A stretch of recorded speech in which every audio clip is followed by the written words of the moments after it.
मध्यंतरी मी एक व्हिडिओ टाकला होता आणि त्याच्यामध्ये माझी मुलगी गेट रेडी विथ मी होता माझा ॲक्च्युली.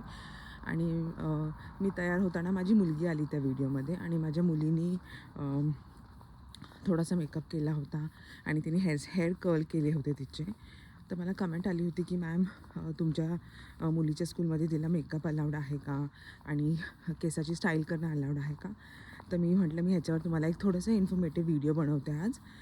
तर मी UK मध्ये 5 वर्ष झाले काम करते आहे आणि ह्या 5 वर्षामध्ये मी असं ऑब्झर्व केलं आहे की और हे जनरल आहे की UKमध्ये युनिफॉर्म कंपल्सरी आहे. जर तुमचा मुलगा प्रॉपर स्कूल युनिफॉर्म घालून नाही आलं तर त्याला पेरेंट्सला मेल जातो. पण इकडे हेअरस्टाईल वगैरे करणं अलाउड आहे. म्हणजे आपण कसं इंडियामध्ये वेण्या घालतो, लाईक वी गॉट 2 पोनीटेल्स, तसं UKमध्ये नाही आहे, बिलकुल नाही आहे. म्हणजे मुलं कोणत्याही टाईपचे हेअरस्टाईल करून येऊ शकतात. मुलं पण केसं वाढवू शकतात, मुली केसं मोकळे ठेवू शकतात किंवा हेअर कर्ल करू शकतात. आणि हे आहे प्रायमरीमध्ये. आणि सेकंडरीमध्ये तर मुली मिनिमम मेकअप करू शकतात, जसं मस्कारा लावू शकतात, लिप ग्लॉस लावू शकतात आणि हो हेअरस्टाईल तर डेफिनेटली करू शकतात.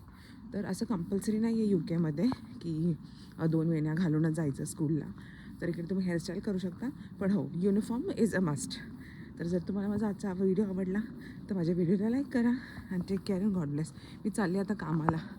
खूप सकाळची धावपळ होऊन I am just going to work.